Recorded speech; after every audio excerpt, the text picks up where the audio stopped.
All what I have been watching for the last 40 years uh, about Palestine, that people give us the stories that this country does that thing, that does this thing, and another is doing this thing.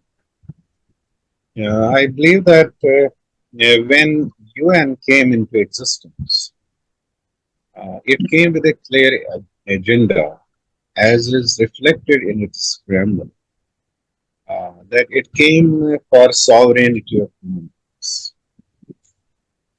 And I believe that all the documents related to human rights, including the Universal Declaration of Human Rights, that was not a gift of any powerful state or powerful person or president of any state who gave it.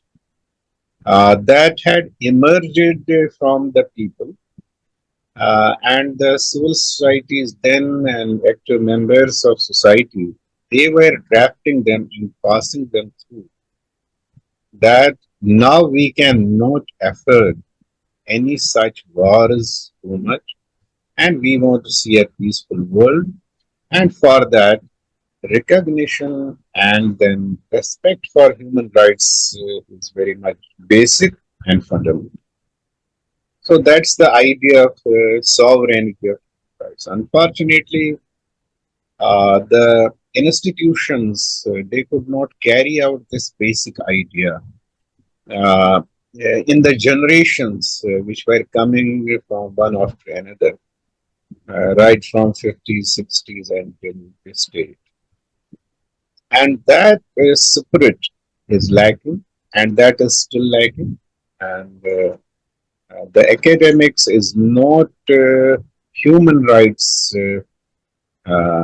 focused, and therefore the policies are also not right. Then, as regards the state sovereign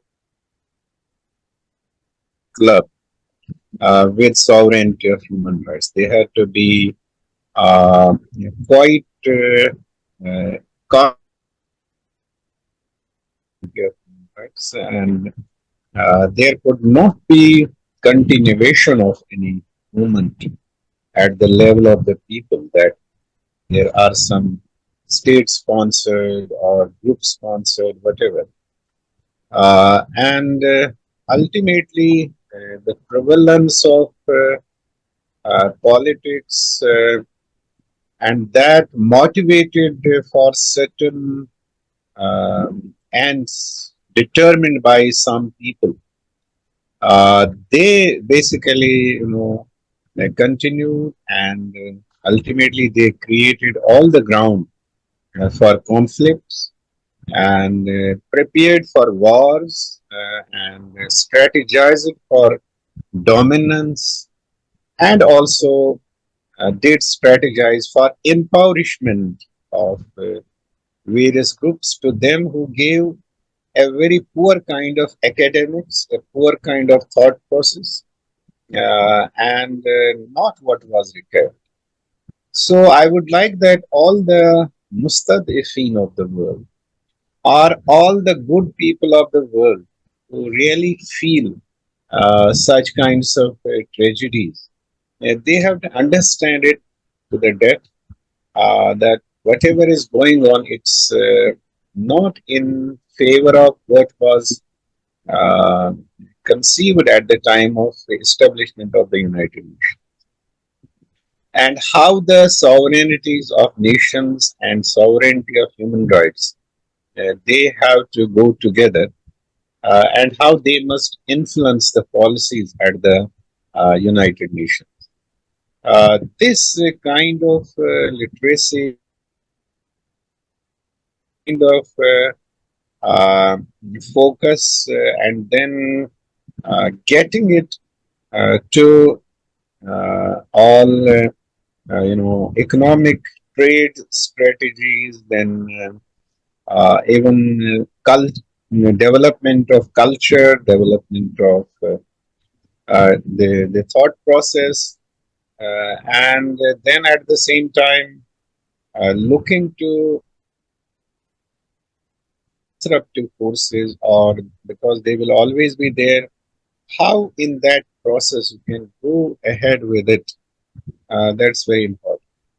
And now, one hope in its absence is that nature takes its own shape. The things as we find they have been happening now, and then the cruelty, the devastation that has come to a level where it cannot be tolerated by any mind, any soul. And it's expected that there will be a repulsion in different forms. And then this complacence or impunity and all that, they may not survive too long. That is, but there is need in the world how want that the sovereignty of human rights should be by nations should be in consonance. We have to ideas of they will have cooperation and coordination, and the institutions be kind of sovereignty and objectives. They could not work in that direction. There is a need for creating situation where the people can work in that direction and express their feelings from that point of view. And upcoming and uprise of the people in different states that is also expected. They will be influencing the No. national and international. We have to go with it. Okay. That's how we have to understand the situation, and at the same time, the people who have been having the destructive minds, they have to appreciate it, they Yeah. have to realize it, Okay. come to the terrain of the Institute of Doing and peace in society, how to with peace, values, that's its main objective. We are really people who are suffering and make people of Palestine. They are rivers. Uh,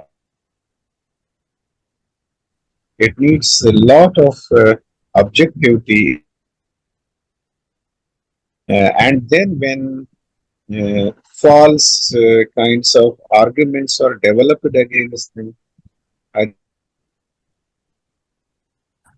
uh, attended with concern at different levels. That's and there are some other difficult areas, the state policies as they are being projected of this state and that state and that state. That's quite unfortunate. However, the common man should be with uh, human rights, and then the academia must be on the side of human rights because of reason, rationality, and truthfulness. And that's the main hope. Otherwise, it's very difficult, and it's surprising that there so many people, 60, 70,000 people, including children and all, they are dying every day. How humanity is duty that has been rather there existing, or I may go to the extent of going to that has been created mix in the world, lopsided projections by the world, and defective ideologies, defective thought processes, defective theories with which people have been engaged.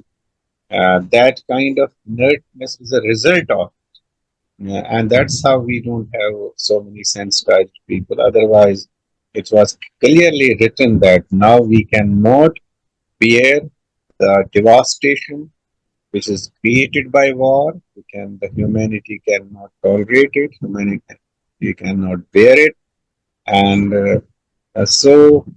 I today also find many people engaged with the terminology which has been developed by pseudo scholars and thinkers. They are busy discussing things on that, but they are not straight on sovereignty of human rights.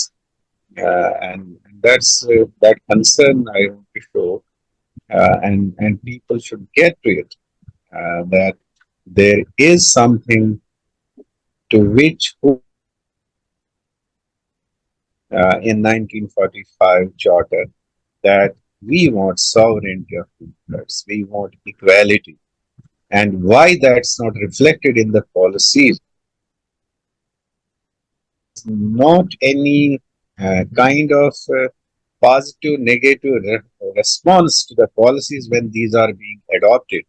And at the turn of this globe into a different world at the time of WTO, where were the people? They were not able to visualize and that what politics will go behind this new trade era, and then how it will shape the things and how people will suffer, because that academics was totally absent.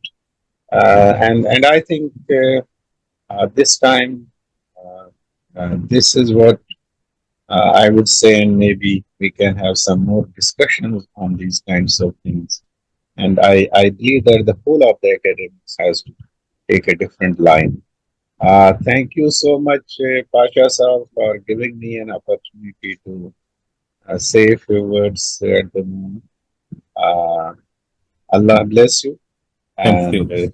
give Uh, success to all those who think of truly who think of sovereignty of human rights and good for the Palestinian people and all